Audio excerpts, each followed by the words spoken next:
Hello, welcome back to my channel. My name is Wangoi Mwangi and I'm an excited Kenyan nurse who does nursing and talk about nursing in this channel. I want to diversify my channel to cover more and to bring you more information on nursing, especially in the pursuing further career advancement abroad. So this video is about defining what IELTS is, because you'll hear different people call it IELTS. It's IELTS. And what is it? This is what is going to be discussed in this video. Stay tuned and learn about IELTS. Thank you. Begin with, in full, IELTS is the International English Language Testing System, in short IELTS, and it's designed to help you work, study, or to immigrate to a country where English is a native language. For example, of this country is the UK, Australia, Canada, New Zealand, US. So these are countries that will require you to undertake either an IELTS examination or tests, or OET, to show that you are actually able to communicate in English fluently and with a bit of proficiency. All right, so let's move right ahead and see what it entails. So why take IELTS? So I am not advertising for anybody. I'm just trying to pass out vital information for those people who are hardworking enough and want to dare abroad. So for one, if you have a dream to work or study abroad, IELTS is your friend. And then if the abroad you're going is an English speaking country, you must be able to demonstrate you're at a high level of English language ability. So in the 4 sections, again, you have to be able to listen, you must be able to write, you must be able to read, and you have to be able to speak in English at high level. All right, okay. So English is the third most spoken language in the world, with over 379 million speakers worldwide. So that means if you know English, you're better placed in most of the places, because you will always find someone among these millions there to understand you if you speak in English. So yes, it is very important. So IELTS is the most popular test for those looking to immigrate to Australia, Canada, New Zealand, or in the UK. This is because it is internationally recognized by more than 11,000 employers, university schools, and immigration bodies, including 400,000 institutions in the USA. So this is pretty common. It's considered pretty standard for you to pass an IELTS, and once you're able to do this, most of the processes will start from the point you have already passed your IELTS. How is IELTS marked? Basically, you cannot say I failed in IELTS, because it gauges your ability or your English language ability, and it scores them against a band score, and you can either have a band score 1, 2, 3, 4, the highest being 9. Okay, so band score 9 is an expert user of the English language. Therefore, this test taker has fully operational command of the language, and their use of English is appropriate, accurate, and fluent, and shows complete understanding. This is important to know, because you're not expected to get 9. If you do get 9, okay, but there is no a bonus point for getting band score 9. If, for example, you are traveling as a nurse or as a student, they will expect you to at least have some good ability, not exactly to have 9. So if you can get 9, well and good. If not, what are the requirements?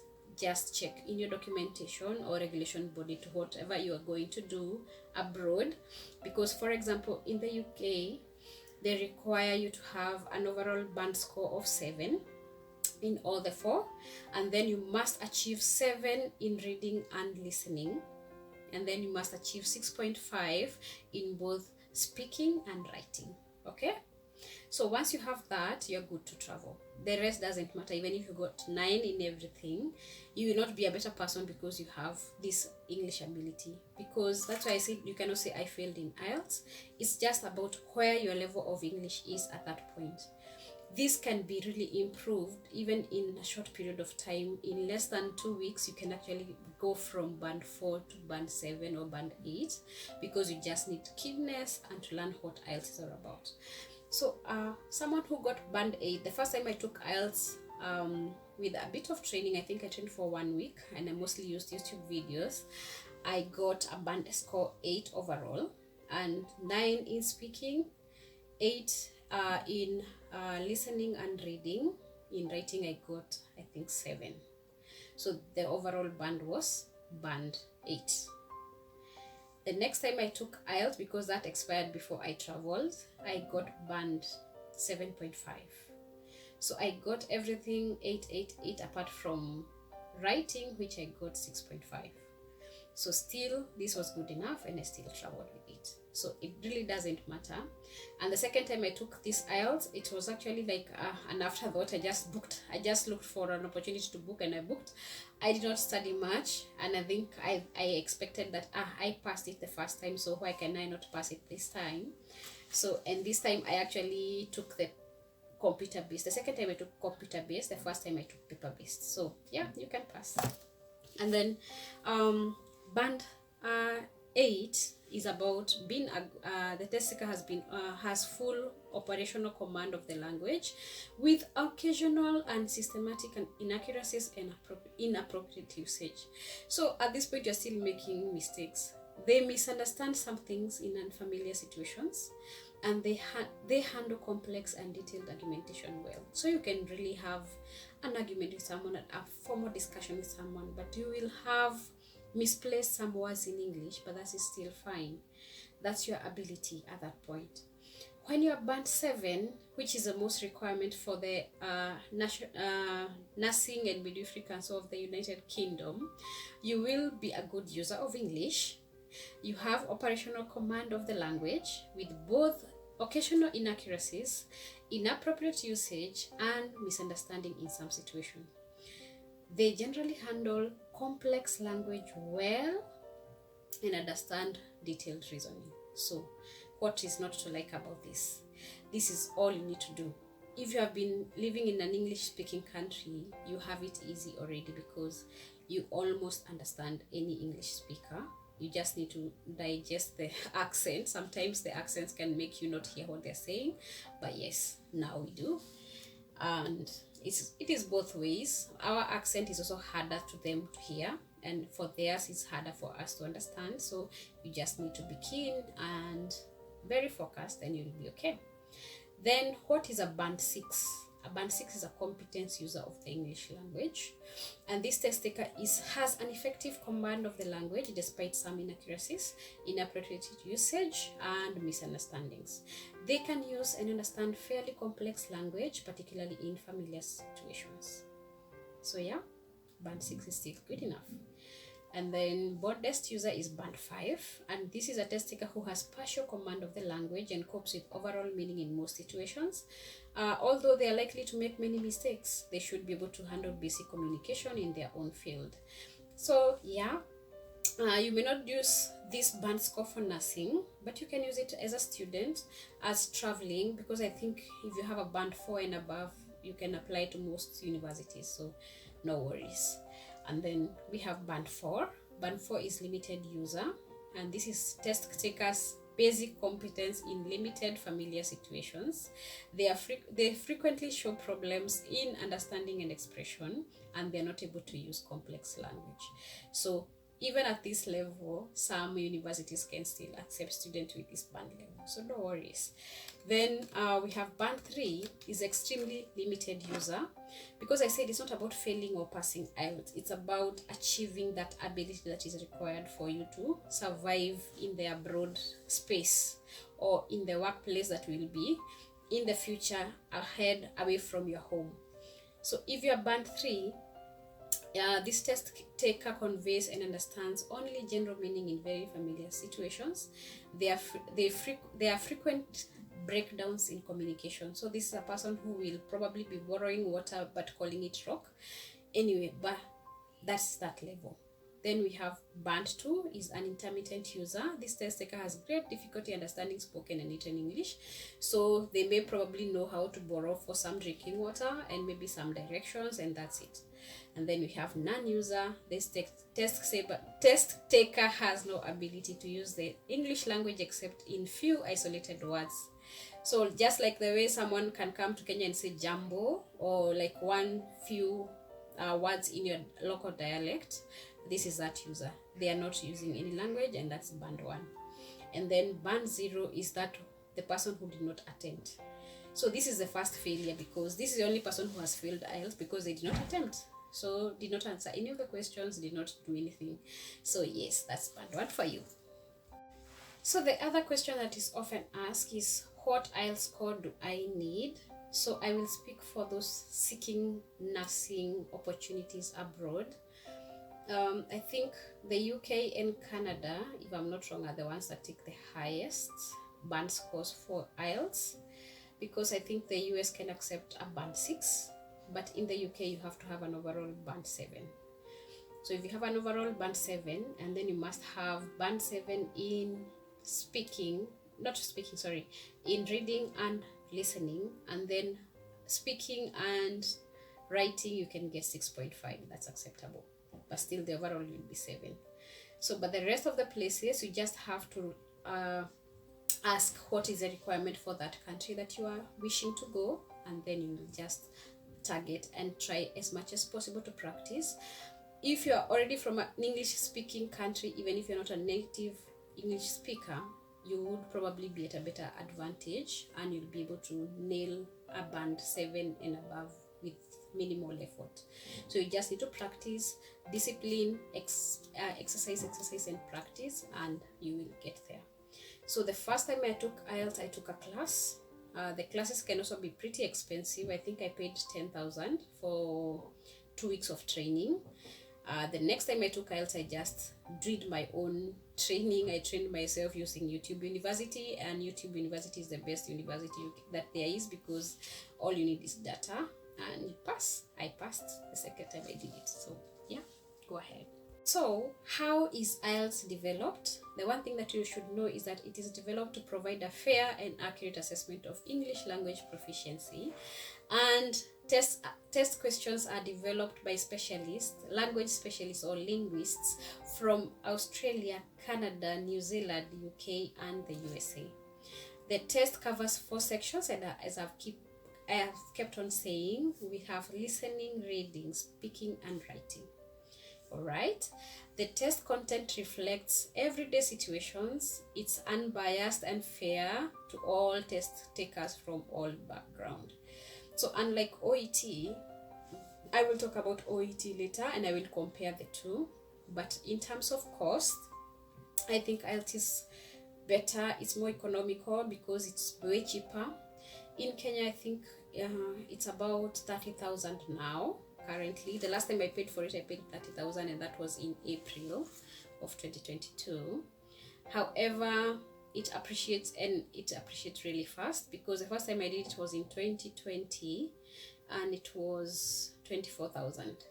Then again in 2022 April I paid 30,000. So you can see the rate of inflation and everything you can think about. So yeah, so it's still cheaper than OET, because OET is 50,000 Kenyan shillings for one tick. All right.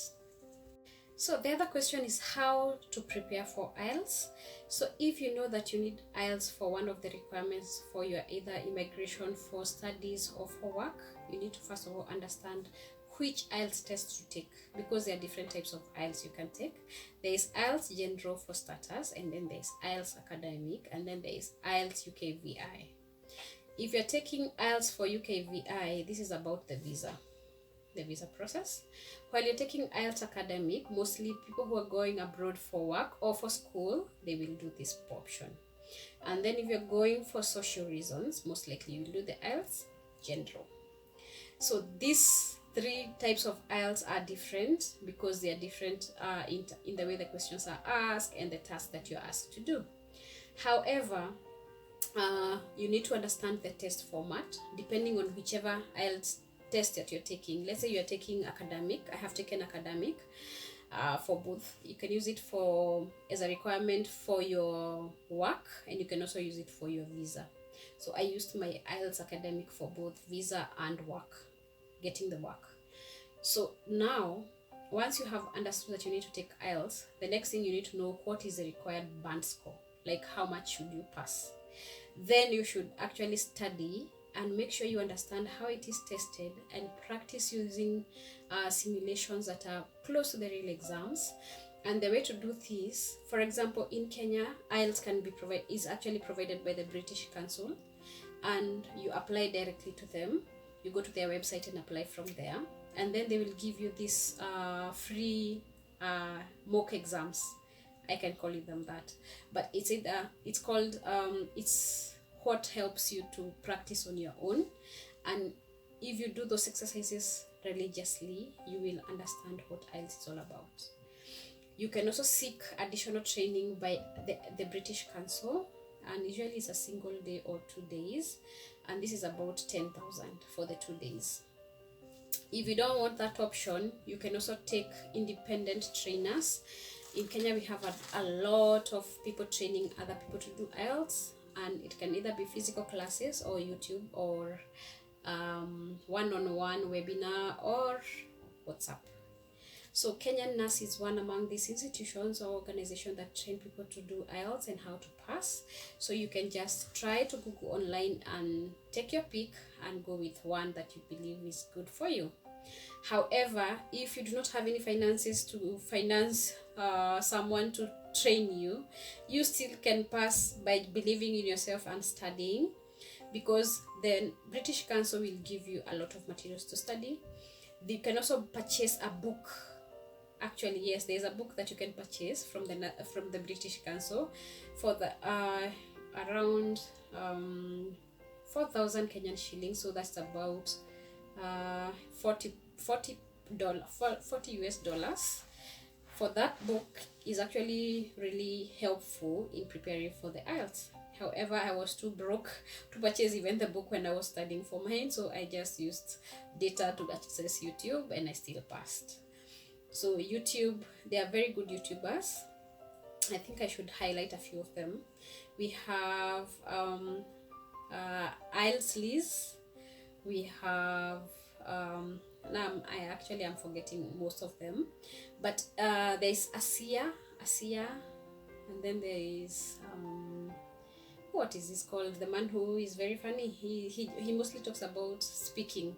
Keith Speaking Success. So I will try to tag a few of these links when I will be speaking about different IELTS tests, like different sections. I will be tagging the person I like most in that section. So for reading, listening, and writing, you can actually find someone in YouTube who specializes in either. So for me, the person who does it for me for IELTS speaking is called somebody Keith. He's a very funny man. He's born in Britain, but lives either in Mexico or Spain or somewhere. But he's very well traveled, because I think the first time I watched him, he was in China or Korea, I don't know. Anyway, there's Keith Speaking Success or something like that on YouTube, and he's very good with IELTS speaking. Anyway, you can understand whoever teaches you best once you start watching the videos. There are so many videos, just pick one and learn. So understand the format and familiarize yourself with the test format, the test content, as well as the questions and types of questions in each section. Just start and then you'll pass. Thank you so much, guys, for following me on YouTube and subscribing and watching my content. Please refer anybody who may benefit from this. I want to end this video here. I will be coming back with a video on IELTS listening. I'm going to tackle IELTS each section by section, explaining a little bit about both and tips to pass in it. So for this and more content like this, please be tuned, and let's see each other again here on Wangoi Mwangi RN. Bye bye, ciao, I love you. Hello and welcome to my YouTube channel. My name is Wangoi Mwangi and I'm a Kenyan RN, or rather I'm Kenyan trained, but I work right now in the UK. So today I'm going to talk about one of the requirements of becoming a nurse in the UK. If you're foreign trained, is to show that you have language proficiency of English, and you can either take a test called IELTS or another test called OET. So for this video, I'm going to be discussing what is IELTS and what does it entail. So relax and welcome to the show. Please be tuned.